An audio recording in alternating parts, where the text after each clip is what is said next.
right, so for today's sequence, we're going to need a yoga mat or something soft to lay on. Yoga block, if you don't have that, you can use different books stacked or a blanket folded. And then I have a little 4-inch inflated ball here that is a little bit soft but still keeps its shape. You can use something slightly firmer, but if you do like a tennis ball, for example, you just want to put a little hand towel over top to help soften it a little bit, or you can do some working against the wall. So to begin, we're going to take the ball coming down onto our belly on the floor. I'm just going to show you where we're going to place the ball first, and then I'll come down. So anywhere below the belly button, above the pubic bone, inside the wings of the pelvis, and the bony structures, we're going to drop the ball into the soft part of the lower belly, anywhere that feels a little bit tight, tender, restricted, and we'll come down onto the floor. So if it is tight, tender, or painful, it should be more than that 4 on 10 pain-wise. And you can roll around to sort of find that just right spot for you that you want to work. And then we can pop the elbows out, forehead can come down, and we rest here for at least a minute. Let's take 5 breaths. Exhale, let yourself get heavier on the ball. So if it's creating any pain, again, it should be more than that 4 on 10 pain-wise. If it is, our body will subconsciously guard and protect. So finding a spot that is right next to it, above or below. You can even bend the knee, for example, if that offloads it just enough that you can actually soften into it.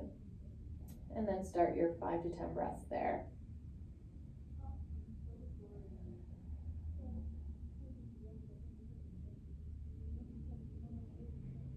So this ball release work is sustained, so it focuses a little bit more on the connective tissue and the myofascial system of the abdominal wall and the abdominal pelvic organs, especially around the uterus and endopelvic fascia, lower loops of the small intestine, to help release any tissue tightness that can happen as a result of inflammatory conditions and surgeries, pregnancy, things like that.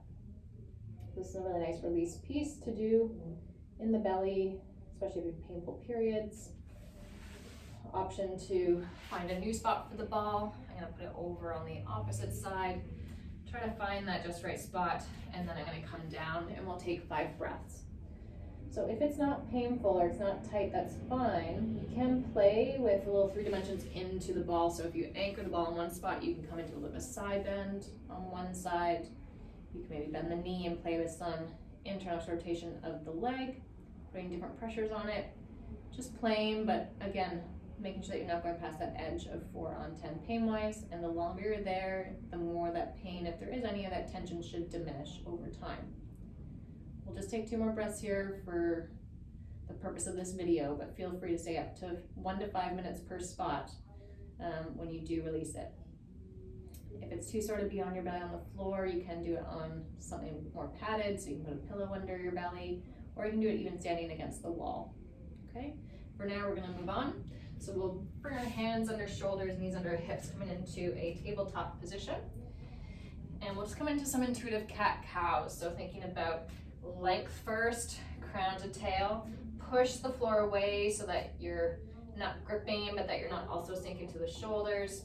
That helps your abdominal wall come on a little more reflexively. And then we'll just wave the spine. So looking up, tail and head come up. Exhale, we can push and round. Feeling free to maybe start coming to a little bit of a side bend, maybe waving your spine like a skipping rope, or you just stay with your regular cat-cows, and maybe pause somewhere along that path to breathe into a nitty-gritty space. And maybe then you bring the hips into it a little bit more, coming into a few little hip circles. Just really taking this time to tune into your body, see what you're feeling, not having it to look like anything in particular.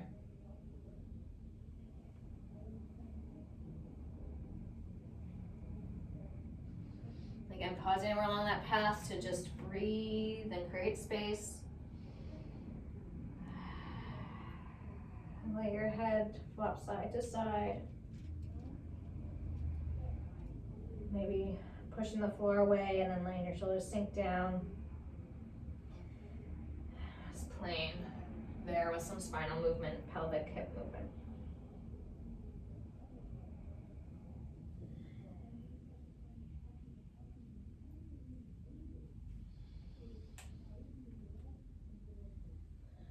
meet you in table here, and we'll keep our hips high stacked over our knees.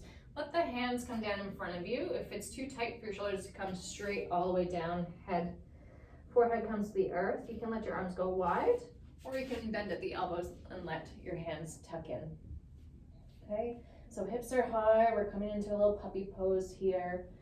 Take a nice big breath into the back sides of the rib, that space between the lower rib and the pelvis. On the exhale, see if you can keep that gentle length without tucking or curling, moving the pelvis or low back at all. Nice. 5 breaths here. Exhale, side of the mouth, let it go. So that side out of the mouth does help with the depressurization of the abdominal pelvic cavity. And if we're looking at painful periods, it can help with the lymphatic system if there's congestion within the pelvis, to help let it clear back up to the heart and clear it.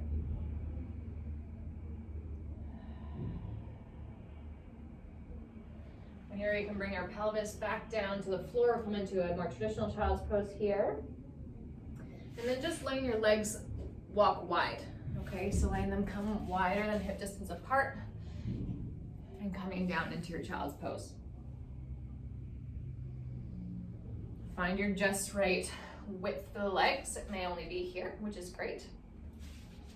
But really just trying to get a gentle stretch into those inner thighs to help release the tension around the pelvic bowl.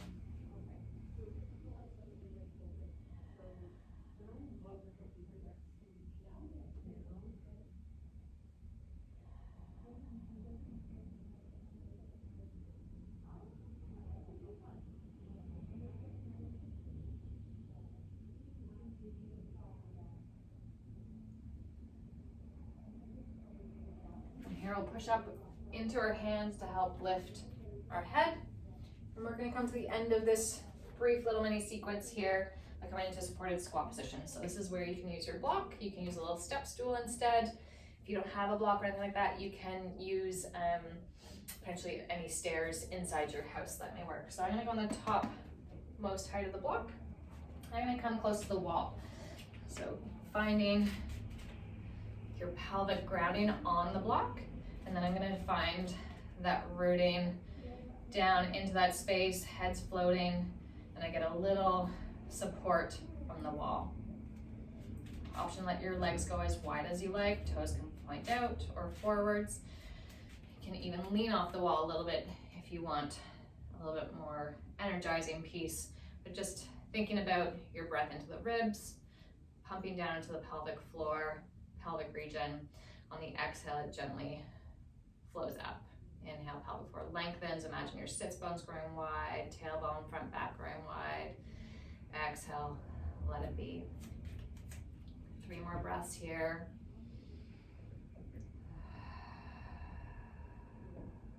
Let your breastbone float gently.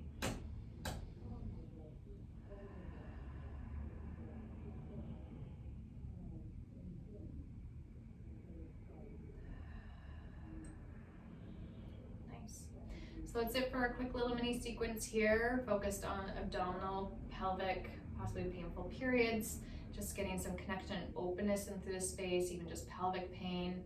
It can be a nice, quick little interlude to your day. So let me know how it goes. Drop some comments below.